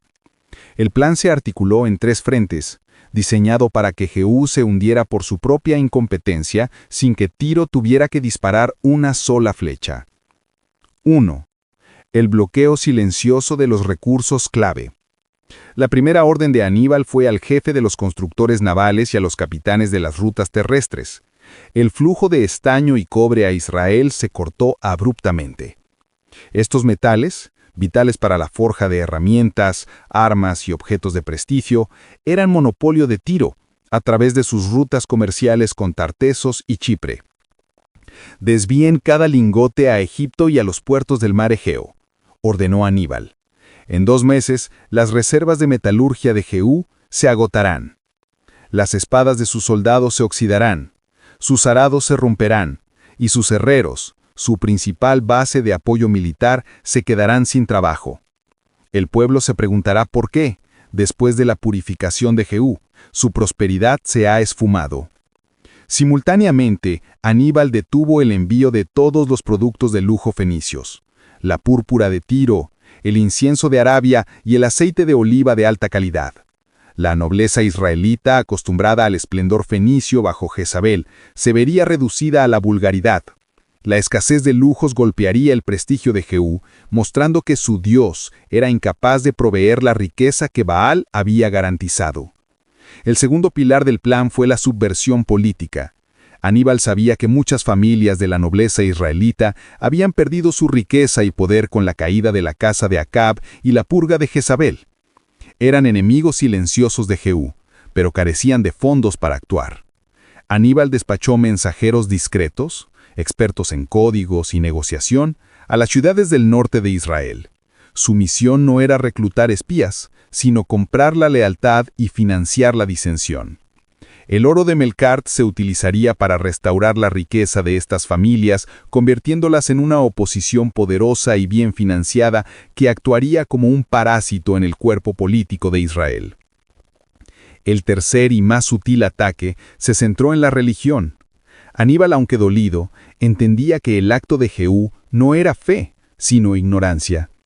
Jehú había intentado destruir la adoración de Baal, pero al hacerlo había creado un vacío que su propia fe, forzada y violenta, no podía llenar. Aníbal recordó las palabras de Melkart sobre la lógica estructural de la fe fenicia. Era una religión de prosperidad, razón y comercio. En contraste, Jehú, en un acto de hipocresía política, había permitido la adoración de los becerros de oro en Dan y Betel, un culto sin la sofisticación y el fundamento teológico de Tiro. Era una fe ficticia y fantástica, sin la columna vertebral lógica de Baal. Aníbal instruyó a sus agentes encubiertos en las fronteras a inyectar sutilmente la idea de que la ruina económica era un castigo divino. No dirían que Baal estaba castigando a Israel, sino que el Dios de la prosperidad había retirado su favor debido a la incompetencia y la vulgaridad del nuevo culto. El mensaje era simple: el oro se ha ido, porque el rey ha elegido la pobreza. Aníbal juró vengar a su amigo no con sangre, sino con la agonía lenta y humillante de la pobreza. Dejaría que Jehú y su reino se deshicieran por sí mismos, debilitados por la carencia, la deslealtad y la hambruna, hasta que la sombra de un enemigo más grande, Siria o Asiria, se encargara del golpe final. La venganza de Aníbal sería la de un titiritero, moviendo los hilos del hambre y la desidia desde su impenetrable isla de Tiro. Su legado sería la prueba de que el ingenio y el comercio eran las armas más poderosas de la antigüedad. Capítulo 11. La misericordia de Tiro. 2 meses después de que Aníbal ordenara el bloqueo silencioso, los efectos de la guerra de sombra comenzaron a sentirse, no en los palacios de Samaria, sino en los bordes polvorientos del reino de Israel. Jehú, el rey militar, había ignorado las primeras señales. Cuando el flujo de estaño se detuvo, el tesoro real aún tenía reservas para sus propias armas y armaduras. Cuando la púrpura de Tiro desapareció, la corte simplemente vistió telas menos lujosas. Su fanatismo les impedía ver el valor en los lujos fenicios. Jehú, en su ignorancia del motor económico, estaba convencido de que su purificación era la causa de la supuesta paz y de que la prosperidad vendría cuando Yahvé lo deseara. Pero la prosperidad nunca llegó. Sin el cobre y el estaño de Tiro, la forja de herramientas se paralizó. Los arados se rompían en los campos secos del norte, y los herreros, que eran el sostén de las comunidades, se vieron obligados a cerrar sus talleres. La escasez de implementos básicos y la falta de semillas, que a menudo llegaban a través de las redes de comercio fenicios, transformaron la dificultad en hambruna. El espejo de la consecuencia. El primer informe llegó a Aníbal por vías encubiertas, a través de mercaderes de cabotaje que habían tocado puertos menores en las afueras de Sidón. No eran informes políticos, sino narraciones crudas. El oro de Melkart había comprado la lealtad de la nobleza en las ciudades del norte, tal como Aníbal lo había planeado. Pero esa misma nobleza no estaba sufriendo. Los que sufrían eran los campesinos, los alfareros, las viudas que dependían de la venta de productos básicos. Un joven espía, un exaprendiz de tejedor de Tiro, con ojos asustados, se arrodilló ante Aníbal en un almacén privado en el puerto. El muchacho no habló de conspiraciones ni de estrategias políticas, sino de lo que había visto en las aldeas. «Señor», dijo con la voz quebrada, Las madres están moliendo bellotas para hacer harina. Los niños tienen los vientres hinchados y los hombres están yendo de las aldeas para venderse como mercenarios a Siria, la misma tierra que nos amenaza. La nobleza se come sus reservas de grano y espera nuestro oro para la subversión, pero la gente inocente, ellos no entienden de política, solo de hambre. El estratega en Aníbal se regocijó por un instante fugaz. El plan funcionaba. El parásito económico estaba matando al cuerpo de Israel. Pero el amigo en Aníbal, el hombre que había llorado la pérdida de Melcart, ¿se rebeló? La imagen del sacerdote Melcart, el hombre que creía en la lógica, la prosperidad y el amor por la vida, se interpuso entre él y el mapa. La lógica de Canaán era la supervivencia, sí, pero la supervivencia a través del comercio y la razón, no a través de la miseria y el genocidio silencioso. ¿Actué como Jehú?, se preguntó Aníbal en un susurro. Él mató a los sacerdotes con el fanatismo del fuego. Yo mato al pueblo con el fanatismo del hambre. El resultado es el mismo, la destrucción de la vida inocente. Comprendió con una claridad dolorosa que su venganza no estaba afectando a Jehú. El rey había alcanzado su objetivo político, mantenerse en el trono. Aníbal, al intentar golpearlo, solo había castigado a los más vulnerables, aquellos que ni siquiera habían participado en la purga, a los campesinos que solo querían cultivar sus campos. La guerra de sombra era tan inmoral como la guerra de espada. El regreso a la ética de Baal. Aníbal se retiró a su residencia donde Lilith lo esperaba en el patio trasero, un espacio abierto con vista al mar. Ella no preguntó por el informe, solo esperó. Él caminó hacia ella, la luz del atardecer tiñendo el cielo de púrpura, el color que Tiro ya no enviaba a Israel. «Hemos fallado, Lilith», dijo, su voz cansada, el peso de todo el cercano oriente sobre sus hombros. «El plan funcionó», corrigió ella suavemente. «Jehú está al borde de una guerra civil. El plan hirió a los inocentes. La lógica de Tiro nunca ha justificado el sufrimiento de quienes no pueden defenderse. Melcart nos enseñó que la ley de Baal, al igual que la ley de los grandes dioses, se fundamenta en la justicia y el sustento de la vida. Si mi venganza trae hambre y muerte a los hijos de Israel, ¿qué me diferencia de un fanático? Nada». Lilith le tendió la mano. Aníbal la tomó, sintiendo la firmeza de su esposa. «Cesa los movimientos», ordenó Aníbal con su voz recuperando la autoridad, pero ahora imbuida de una nueva convicción moral. «Restaura el flujo de estaño, de semillas y de todo lo que la gente necesita para vivir. El oro de Melcart debe ser usado para la supervivencia de Canaán, no para la destrucción de sus vecinos». Abrazó a Lilith con una desesperación profunda. La decisión era un acto de rendición a su conciencia, pero una victoria para su alma. «Algún día, en algún lugar se oirá la verdad. Lilith. La verdad es que la ley fundamental de nuestra fe, y me atrevo a decir que la ley de su Dios Jehová, y de Zeus y de todos los poderosos, es genuina y buena, pero el fanatismo y el celo ciego son lo perjudicial. Esta guerra del hambre sería inútil porque carece del amor fundamental. Lo que hice, quitar el sustento al pueblo, espero que nunca se replique. Solo logramos destruir a la persona más vulnerable y más necesitada». La venganza terminó. Aníbal había elegido la supervivencia moral sobre la victoria militar. Tiro no obtendría la satisfacción de ver caer a Jehú, pero sí preservaría la integridad de su código. La misión se transformó. Ya no era la venganza, sino la preservación cultural y económica ante la amenaza inminente de Asiria, manteniendo vivo el legado de Baal en las sombras. Aníbal se preparaba para la verdadera batalla, la lucha por la supervivencia de Tiro en un mundo cada vez más violento. Capítulo 12. El último bastión del amor. La mañana, después de ordenar la reapertura de las rutas comerciales a Israel, Aníbal no se sintió aliviado, sino extrañamente desnudo. Había desmantelado su venganza, la armadura que había usado contra el dolor, y ahora enfrentaba la verdad más dura. Tiro seguía siendo una isla de cedro y púrpura flotando en un mar de ambición imperial. Se encontraba en la azotea del templo de Melcart, el punto más alto de la isla. Desde allí podía ver las formaciones de las nubes que se cernían sobre la costa, nubes que no presagiaban lluvia, sino el polvo de las marchas asirias. La fragilidad del mundo humano. El estratega en Aníbal se dedicó a calcular la nueva realidad. La interrupción del comercio, aunque breve, había dañado la confianza de Israel, empujándolo a buscar alianzas desesperadas. Al este, Siria, Aram, Damasco, crecía en poder, y más allá, Asiria consolidaba su avance despiadado. La soberanía de Tiro, dependiente de alianzas que se deshacían con un cambio de dinastía o un profeta fanático, era tan frágil como el cristal soplado. «Todo es pasajero, Lilith», le dijo a su esposa, que había subido para unirse a él. Su voz era un eco del viento. «Míranos. Somos Tiro, la joya del mar. Pero somos vulnerables, Lilith. Nunca nos preparamos para la guerra, porque esa no es nuestra ley. Somos un pueblo de comerciantes, nacido para servir, para llevar mercancías, para cumplir la predestinación que arrastramos desde el principio. Un error nos condenó, y por ello seremos siempre los intermediarios, los que se doblan ante el poder. Nuestra felicidad, sin embargo, jamás se agobiará por esa predestinación. Asiria o Babilonia podrían arrasar nuestra lengua y nuestra historia.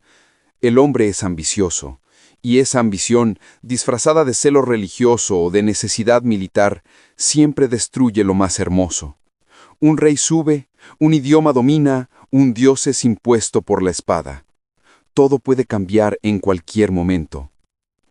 Lilith se acercó a la barandilla de mármol.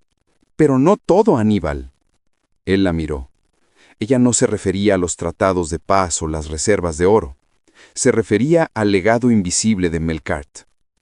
El recuerdo de su amigo ya no era un aguijón de dolor, sino una luz clara. Melkart había muerto por su fe en la razón y la vida, no por un dogma. Había abrazado la paz porque creía que la ley ética, la base de la prosperidad y la justicia que él enseñaba en el templo, era universal. Jehú había intentado borrar su fe, pero en su ignorancia solo había destruido una organización visible. El bastión intangible. Aníbal comprendió que la verdadera lucha no era preservar el reino físico de Tiro, sino preservar la esencia canánea que Melkart amaba, la capacidad de comerciar con justicia, de pensar con lógica, de tolerar la diversidad y de honrar la vida inocente. Esos eran los cimientos de la fe de Baal y el verdadero legado de su pueblo. Los reinos pueden caer, los muros pueden romperse, pero los principios, una vez aprendidos, perduran en el corazón de los hombres. Lilith, tienes razón, aceptó Aníbal, girándose para ver el vasto horizonte marítimo, el único aliado inmutable de Tiro. Los reinos llegarán, los idiomas se mezclarán, los conquistadores impondrán nuevos nombres a nuestras estrellas, ellos vendrán e irán, y los reinos que se fundan sobre tierras ajenas se apalarán con una maldición propia. Pero la tranquilidad que me da tu amor y el recuerdo de mi amigo, eso no se va a apagar ni a quebrar. No podrán borrar el recuerdo de un hombre que se sacrificó por una verdad. Nuestra verdadera esencia, lo que nos hace inmortales, es lo que dimos al mundo. El alfabeto para la escritura, los números para el cálculo y la navegación para unir a los hombres. La misión de Aníbal se redefinió por completo. El oro de Melkart ya no se usaría para la guerra, ni abierta ni de sombra, sino para la preservación cultural. Ordenó a sus agentes que en lugar de financiar la disidencia, se concentraran en financiar escuelas y academias secretas. Que los jóvenes fenicios aprendieran los antiguos mitos y la lógica de los números. Que los mercaderes llevaran no solo estaño, sino también pergaminos con la filosofía de Tiro a todos los puertos del Mediterráneo. Que el legado de Canaán se hiciera indestructible. Llegarán reinos, cambiarán los idiomas y las leyes, pero si el amor nos abraza y si la verdad sobre la justicia y la vida permanece, nuestra tierra perdurará en el pensamiento de otros pueblos. La verdadera inmortalidad de Tiro no estará en sus muros, sino en su influencia, en las semillas de razón que sembremos en los vientos de la historia. Aníbal había encontrado el consuelo que su lógica no podía proveer. La respuesta de Tiro a la fragilidad del mundo no era la fuerza bruta, sino la fuerza del espíritu y el amor que había compartido con Melkart. Un amor que ahora lo guiaba para proteger no solo a su pueblo, sino a los principios que lo definían. El príncipe regente ya no buscaba venganza de Jehú. Ahora buscaba asegurar el futuro de una civilización que, aunque pequeña y vulnerable, tenía en su núcleo una verdad universal: la búsqueda de la paz y la prosperidad a través de la razón. Su batalla por la supervivencia de Tiro estaba por comenzar, y la verdadera defensa se libraría en el comercio y la cultura. Capítulo 13. El martillo de Siria. El retorno de las caravanas fenicias a Israel había traído un respiro temporal a las ciudades del norte, mitigando la hambruna. Jehú, en su ciego fanatismo, interpretó la reanudación del comercio no como un acto de misericordia de Tiro, sino como una señal divina de que su purificación había sido finalmente aceptada. Su orgullo creció, pero su fortaleza militar y sus alianzas seguían siendo frágiles. Aníbal observaba esto desde la distancia con una calma amarga. Había cumplido con la ética de Melkart, pero su lógica de estratega le gritaba que la paz era efímera. Él sabía que al restaurar la vida en Israel, solo había engordado a un cordero para el matadero. Y el matadero llegó desde el noreste. La amenaza que no discrimina. Los primeros rumores eran esqueléticos. Aldeas fronterizas asaltadas, cosechas incendiadas y mujeres llevadas cautivas. Pronto los rumores se convirtieron en la verdad brutal. Hazael, el rey de Siria, Aram, Damasco, había desatado una ofensiva masiva contra Israel. Hazael, al ver a Jehú aislado y débil, aprovechó la oportunidad para reclamar las fértiles tierras de Galaad y la cuenca del Jordán. No era una guerra religiosa, sino una guerra de conquista, impulsada por la misma ambición que Aníbal había profetizado. El ejército sirio, conocido por su caballería pesada y su eficiencia despiadada, avanzaba como un torrente implacable. Los informes de los espías de Aníbal eran aterradores. Jehú, a pesar de su celo, carecía de estrategia y la disciplina de su ejército se había deteriorado. Los becerros de oro no eran suficientes para detener una carga de carros sirios.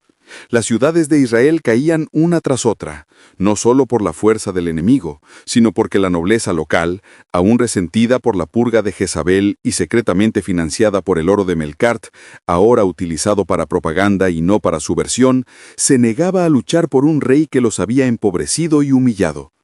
El pánico se extendió por el Levante. Si Siria absorbía a Israel, su poder crecería hasta amenazar directamente a Fenicia. Tiro, el reino de la razón y el comercio, sería estrangulado. Aníbal se reunió con Lilith en la sala de estrategia. El mapa ahora cubierto de fichas que representaban los movimientos de Hazael. El rostro de Aníbal estaba pétreo. «Siria, no Asiria», murmuró Aníbal. «Es un martillo regional, Lilith, pero puede abrir la puerta a algo peor. Si Hazael llega al Mediterráneo tendrá el control de nuestras rutas terrestres y el poder de exigirnos tributos exorbitantes. Jehú debe permanecer, no por justicia, sino como un escudo débil entre Tiro y la ambición siria». El precio de la supervivencia. La nobleza de Tiro exigía una acción. Algunos querían una alianza inmediata con Siria, otros una movilización defensiva. Aníbal se negó a ambos. Su nueva ley no le permitía la guerra. Su lógica no le permitía la ruina. «La batalla por la supervivencia de Canaán se libra con números, no con espadas», declaró. Aníbal activó la red de inteligencia que Melkart había tardado una vida en construir. Su plan era quirúrgico y costoso, pero limpio de sangre. Usó el resto del oro de Melkart, el tesoro que debía asegurar su vejez, para ejecutar una doble estrategia. Número 1. La corrupción silenciosa. Se enviaron mensajeros ultrasecretos a la corte de Hazael. No ofrecieron oro al rey, sino a sus generales. Documentos falsificados, rutas de suministro saboteadas con información errónea y, sobre todo, promesas tentadoras de futuros monopolios comerciales en la retaguardia de Hazael fueron entregadas a los líderes militares sirios. La ambición humana, el veneno que Aníbal tanto detestaba, se convirtió en su arma. Número 2. El refuerzo oportuno. Al mismo tiempo, Aníbal ordenó el envío de una gran cantidad de estaño, cobre y, crucialmente, aceite de oliva a una única guarnición israelita clave, un punto estratégico que Siria debía tomar para asegurar la ruta costera. Este envío no era para Jehú, sino para la guarnición en sí misma, con instrucciones de un mercader fenicio. Este sustento es para que resistan 3 semanas más, ni un día menos. La estrategia no era derrotar a Siria, sino paralizarla con la duda y la corrupción, e inyectar justo la dosis necesaria de resistencia para que la campaña de Hazael se volviera insostenible. El resultado fue lento pero devastador para Siria. La guarnición, alimentada con aceite y munición, resistió con una ferocidad inesperada, mientras los generales sirios, distraídos por las promesas de oro fenicio y frustrados por el aparente sabotaje en sus propias líneas de suministro, comenzaron a discutir entre ellos. La campaña de Hazael, que debía ser un triunfo rápido, se estancó en una costosa guerra de desgaste. Jehú milagrosamente sobrevivió. Al recibir la noticia de que Hazael había retirado su ejército del corazón de Israel, culpando a la incompetencia de sus propios generales, Jehú cayó de rodillas y lo declaró un milagro de su Dios, una prueba de que su fe había sido vindicada. Aníbal, desde el templo de Melcart, leyó el informe final. Siria se había retirado, pero Tiro había gastado una fortuna y había salvado, sin quererlo, al hombre que había matado a su amigo. «El destino de Canaán no está en manos de los dioses, Lilith», dijo Aníbal, contemplando la calma del mar. «Está en la mano del hombre más ambicioso y el hombre más desesperado. Pero hemos sembrado la semilla de la razón. Hemos sobrevivido». Aníbal comprendió que esta sería la naturaleza de la lucha de Tiro por la eternidad. Una danza constante con los gigantes donde la única victoria real era preservar su cultura, sus números y su amor en medio del caos. Había asegurado la supervivencia de Tiro por un tiempo, al precio de la última fortuna de Melcart. El verdadero peligro, el imperio asirio, seguía esperando. Capítulo 14. Los siglos silenciosos y la semilla de Gomer. El tiempo, en la antigüedad, no era un río sino un vasto desierto. Las memorias de los hombres se secaban rápidamente bajo el sol de la conquista. 150 años habían pasado desde que Aníbal, el príncipe regente, gastó la última fortuna de Melcart para sobornar a los generales sirios y preservar a Tiro. El mar seguía lamiendo los cimientos de la isla y el comercio seguía siendo el pulso de Fenicia. Aníbal y Lilith eran ahora solo estatuas de bronce en los archivos de la ciudad, recordados no por sus guerras, sino por la fundación de las academias secretas, donde los jóvenes aprendían la navegación, la escritura alfabética y la lógica de los números como los verdaderos baluartes de Canaán. La fatiga de la tolerancia. El reino de Israel, el que Aníbal había salvado de Hazael, finalmente se había desmoronado bajo su propia inestabilidad moral y política. La maldición de la ambición e intolerancia se cumplió. Los sucesores de Jehú continuaron sus purgas y su ciego celo, pero también cayeron en la corrupción, saqueando el reino y acumulando riquezas sin la lógica ética de Tiro. Los reinos vecinos, Asiria sobre todo, habían aprovechado la debilidad de Israel para imponer tributos brutales, drenando la riqueza que Jehú había intentado purificar. Tiro, bajo los herederos de Aníbal, había sobrevivido pagando costosos tributos a Asiria. Su política era la de Aníbal, doblarse ante la fuerza, pero nunca quebrar el espíritu. El legado fenicio no se perdió, sino que se dispersó. La nobleza fenicia que se había asentado en Israel, la que Jezabel había traído y que Aníbal había utilizado para la subversión, ya no existía como clase alta. Habían sido marginados, humillados y sus tierras confiscadas por los reyes posteriores a Jehú. Muchos fueron forzados a servir, o sus descendientes se vieron obligados a buscar sustento en las ciudades en decadencia de Samaria, donde el lujo fenicio se había transformado en necesidad. Fue allí, en las calles de una ciudad israelita corroída por la hipocresía y la guerra, donde el linaje de Aníbal se cruzó con el destino profético. Gomer, la lógica corrompida. Gomer era una mujer de belleza notable, pero su vida era la antítesis de la prosperidad que sus ancestros fenicios habían predicado. En la sociedad israelita de ese tiempo, era una mujer señalada. Su vida como prostituta era un síntoma de la desesperación económica y decadencia moral del reino. La ley de Jehú no había traído la santidad, sino la miseria que empujaba a las mujeres a vender su cuerpo para sobrevivir. Pero Gomer no era una mujer común. En su linaje materno, una rama descendiente indirecta de las familias que habían administrado las academias secretas de Tiro bajo el mandato de Aníbal, persistía un eco de la enseñanza fenicia, la lógica y el razonamiento. Mientras que externamente vendía placer, internamente era una observadora sagaz, capaz de calcular precios, de medir los ánimos y de entender las fuerzas invisibles, políticas, económicas, que la habían llevado a su oficio. Sabía de números y de navegación, conocimientos inútiles para su vida diaria, pero que la hacían más consciente que cualquier otro sobre la hipocresía de la élite de Israel. Su mente, educada en la esencia del pensamiento de Aníbal, la razón sobre la emoción, le permitía despreciar la falsedad del celo religioso israelita y la depravación que éste ocultaba. Su corazón, por otro lado, anhelaba el amor fundamental que sus antepasados fenicios, Aníbal y Lilith, habían encontrado y que ella solo podía vender. El encuentro del profeta y el legado. En medio de este caos, Yahvé habló a un joven profeta llamado Oseas. El mandato de Oseas era simple y demoledor: tomar por esposa a Gomer, una mujer de fornicaciones. El mandato era incomprensible para todos. ¿Cómo el profeta de la ley podía unirse a la máxima representación de la corrupción? El amor de Oseas por Gomer, a pesar de su condición, se convirtió en una metáfora del amor inquebrantable de Yahvé por un Israel infiel. Pero la unión fue más que una metáfora divina.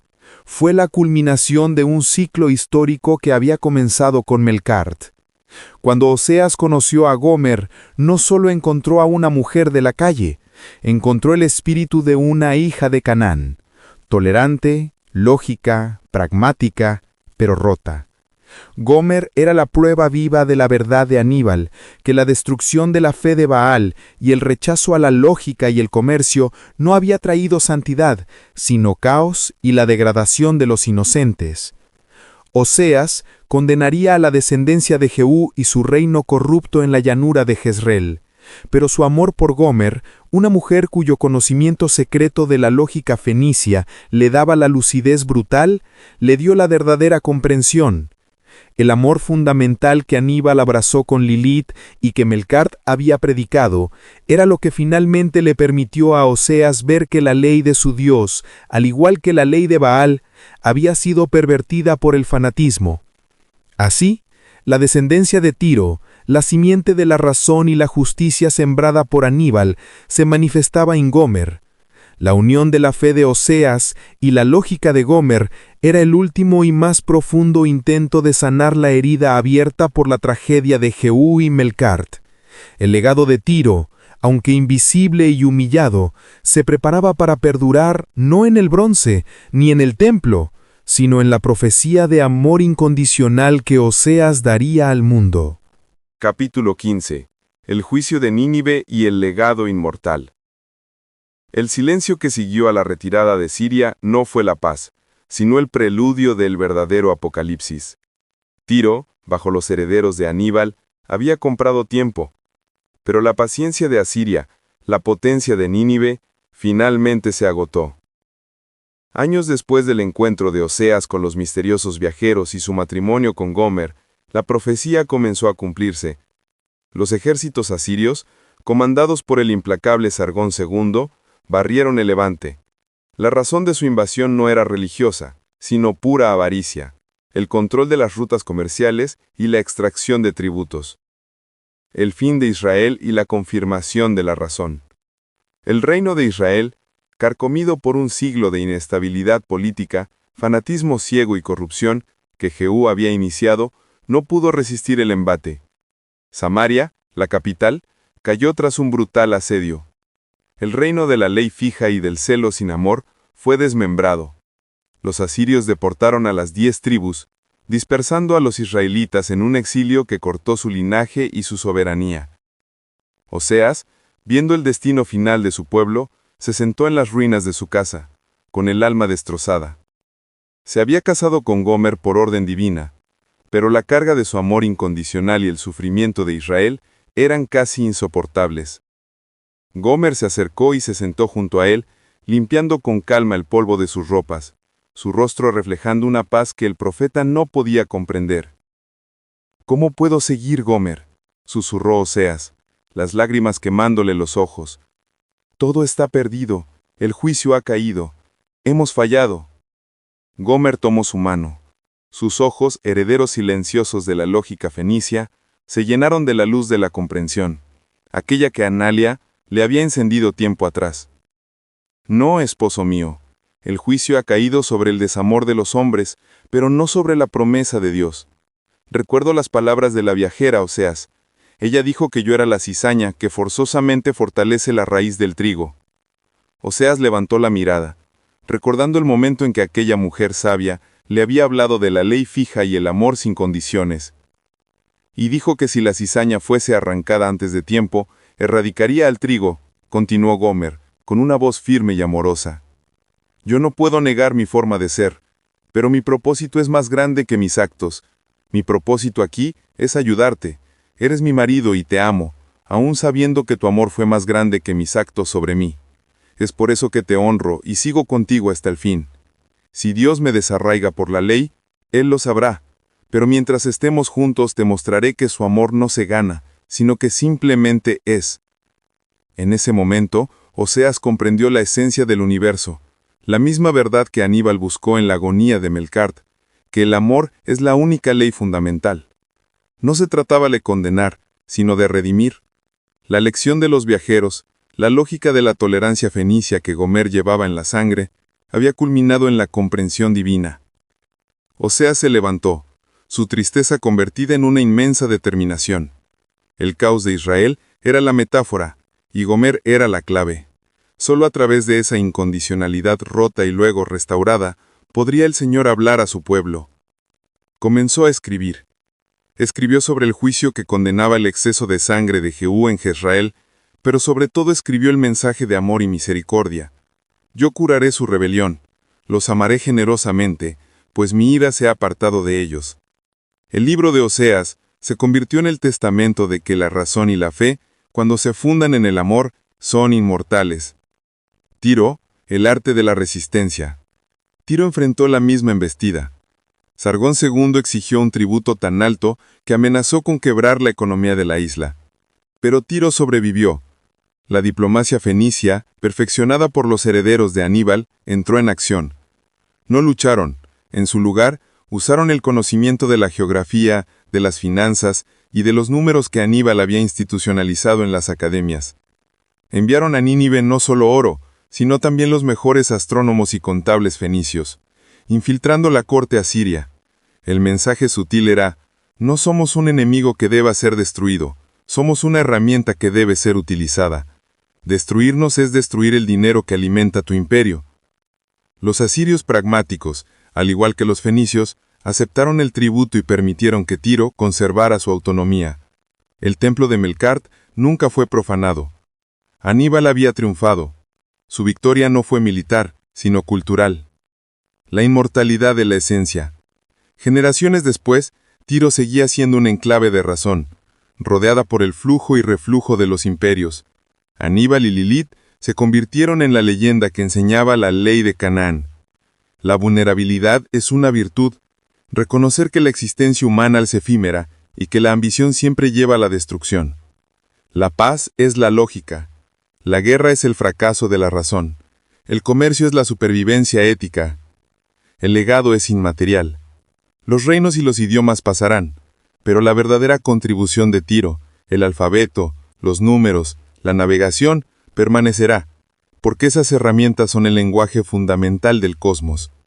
El amor de Aníbal por Lilith, la amistad perdida con Melkart y la ética que surgió de su dolor, no se grabaron en muros de piedra, sino en los pergaminos y en la forma en que los fenicios continuaron navegando y comerciando con justicia, inyectando su sabiduría en cada puerto que tocaban.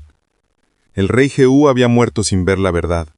El reino de Israel había caído por su apego a la ley sin amor, pero la semilla de la tolerancia y la razón, llevada por la descendencia de Gomer y Oseas, perduraría. La verdad que Aníbal buscó en su agonía, que el amor es la fundación de toda ley, sea de Baal, de Jehová o del gran creador, había sobrevivido al caos. Las guerras se olvidan, pero el amor, la escritura y los números permanecen. Epílogo. La lógica del amor inmortal. El tiempo avanzó. Los ecos de la guerra de Jehú se convirtieron en polvo, y el rugido de Asiria se apagó.